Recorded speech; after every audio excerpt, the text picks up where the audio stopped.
თაღლითობისა და ფულის მითვისების ბრალდები დაკავებული და ძებნილი პირების წინააღმდეგ სახელმწიფო ბრალდებამ 40-მდე პირის ჩვენება და 10-მდე სათვალთვალო კამერის ჩანაწერები მოიპოვა, როგორც პირველებისთვის ხდება ცნობილი სისხლის სამართლის საქმეში, ასევე დევს აუდიო ჩანაწერები, რომლითაც დასტურდება იმ პირების დანაშაულებრივი ქმედებები, რომლებსაც სახელმწიფო ბრალდებამ ბრალი ოფიციალურად წარუდგინა. საუბარია იმ ადამიანებზე, რომლებსაც სახელმწიფო ბრალდება ედავება ჯგუფური დანაშაულის სქემაში მონაწილეობა. სულ ცოტა ხნის წინ გენერალური პროკურატურა დატოვა ელისო კივაძის უფლებადამცველმა, რომელსაც უკვე გადაეცა სისხლის სამართლის საქმეში არსებული ყველა ის მტკიცებულება, რომელიც საგამოძიებო სამსახურის თანამშრომლება ქრონიკა პლუსის რედაქტორისა და მისი ხელმძღვანელის წინააღმდეგ მოიპოვეს. ჯერჯერობით უფლებადამცველს რა თქმა უნდა არ ქონია შესაძლებლობა იმისა, რომ ამ სისხლის სამართლის საქმეს დეტალურად გაცნობოდა, თუმცა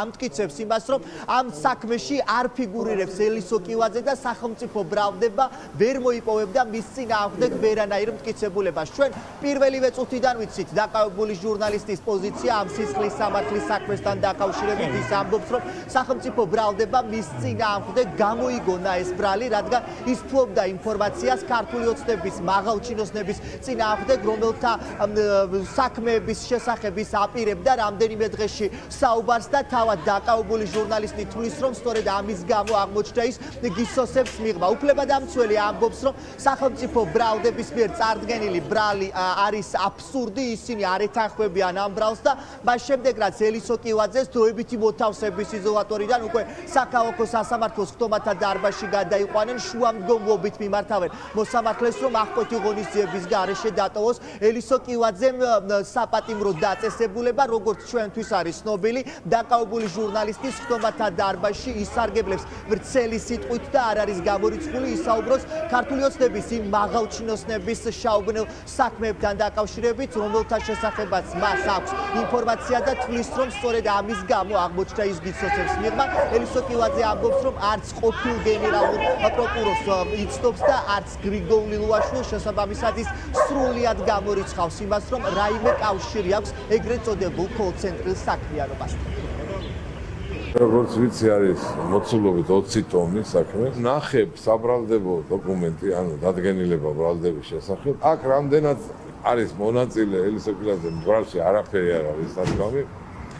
ბრალში საუბარი იმაზე, რომ ელისო კივაძე უკეთებდა ინფორმაციულ, ასე ვთქვათ, ხელშეწყობას, უზრუნველყოფას, ხარდაჭერას, მაგრამ მიიღო თუ არა სარგებელი ფინანსურად, მატერიალურად არ არის ამის შესახებ ცნობები და ასევე უკანონო შემოსავლის ლეგალიზაცია მოახდინა, თორე არც ამაზე მტკიცებულება არ არის.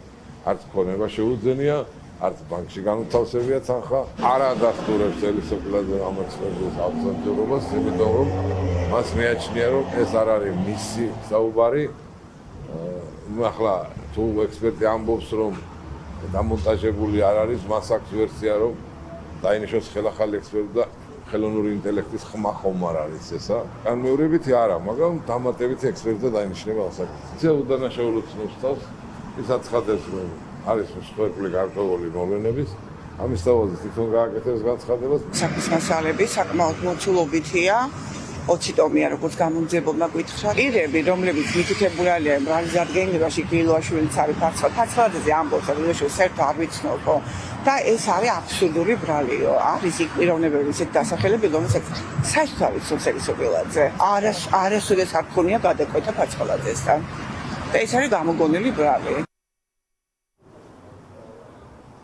ბრალდებულ ჟურნალისტთან ერთად ამ კონკრეტულ სისხლის სამართლის საქმეზე სახელმწიფო ბრალდებამ კიდევ 10 პირს წარუდგინა ბრალი, მათ შორის არიან ქართული ოცნების ყოფილი მაღალჩინოსნები, მაგალითად ყოფილი პროკურორი ოთარ ფარცხავაძე, რომელსაც სახელმწიფო ბრალდება კოლ-ცენტრების მფარველობასა და ფულის მითვისებას ედავება. ოთარ ფარცხავაძე სახელმწიფო ბრალდებამ ბრალი დაუსწრებლად წარუდგინა, რადგან ის უკვე რამდენიმე თვეა მიმალვაში იმყოფება. ახლა ყოფილი გენერალური პროკურორის წინააღმდეგ საქართველოს პროკურატურას 4 სისხლის სამართლის საქმე უდევს მაგიდაზე და ყველა მათგანი არის ძალიან მძიმე. ოთარ ფარცხავაძის უფლებადამცველი ამბობს, რომ ამ კონკრეტულ სისხლის სამართლის საქმეში არ არსებობს მის წინააღმდეგ პირდაპირი მტკიცებულებები. საქმეში ფიგურირებენ ძმები მიქაძეების ერთ-ერთი დაკავებული, რომელიც იმყოფება გლდანის მერვე პენიტენციურ დაწესებულებაში, მას ბრალი გუშინ გააცნეს. მათი უფლებადამცველი ამბობს, რომ ამ საქმეში მიქაძეები არ ფიგურირებენ და სრულიად გამორიცხავენ იმაც, რომ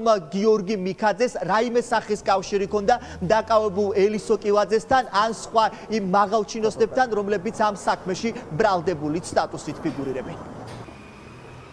ვიდეო მტკიცებულებები რაღაც არის ნამდვილად, რაც იწერება ნამდვილად ელექტრონულ მატარებლებზე, თუმცა ისინი რამდენად კავშირშია ჩემი და სრულყოფების ბრალდების საკითხთან, ეს უკვე კიდევ სხვა თემაა. საერთოდ არანაირი კავშირი კონცენტრებთან ჩემს მარწმუნებლებს არ ქონიათ და ამაზე ცალსახა პოზიცია აქვს ნამდვილად, აი არანაირი შემხებლობა არც მის ორგანიზებასთან, არც რაიმე ასე ვთქვათ თანხების უკანონო გზით მიღებასთან, არც აღლითობასთან და მერე შესაბამისად არც ფულის გათეთრებასთან ბულებრივია. ეს პოზიცია ცალსახაა და ასე ვთქვათ ნამდვილად ვიცი რომ ასეა საქმეში მოცემულ ბრალდებასთან მიმართებაში რაიმე მტკიცებულება არ არსებობს. ჩვენ არც ბიროოს მოვითხოვთ, ამ შემთხვევაში მოვითხოვთ რომ აღკვეთე ღონისძიების გარეშე დარჩეს. არც ერთ წარმოდგენილთან ნაცნობობა არ აქვს, მათ შორისაც კაპიტან ელისო კილაძესთან და თავადაც განმარტა მან კაპიტანმა ელისომ ამის თაობაზე რომ დარბაში გავიცანიო, ასე რომ არც ერთი პირი მისთვის, ვინც ბრალდების დადგენილებაში არის ჩამოთვლილი, მისთვის ნაცნობი არ არის. ბრალდებული პირები, რომლებიც საქართველოს კონტროლირებად ტერიტორიაზე იმყოფებიან, სავარაუდოდ ხვალ უკვე გამოჩნდებიან საქალაქო სასამართლოში. დაკავებულ პირებს კი რა თქმა უნდა საბადრაგო სამსახური გადმოიყვანს უკვე საქალაქო სასამართლოს ხტომათა დარბაზში. როგორც ჩვენთვის არის ცნობილი, ელისო კილაძე ემზადება ვრცელი განცხადების გასაკეთებლად, რომელსაც ის ხტომათა დარბაზში მოსამართლისა და დამსწრე პირების წინაშე იტყვის, რა ექნება სათქმელი დაკავებულ ჟურნალის სავარაუდოდ ხვალ გახდება ცნობილი მას შემდეგ, რაც მას რუსთავის დროებითი მოთავსების იზოლატორიდან საქალაქო სასამართლოს ხტომათა დარბაზში გადმოიყვანენ. პირდაპირ ეთერში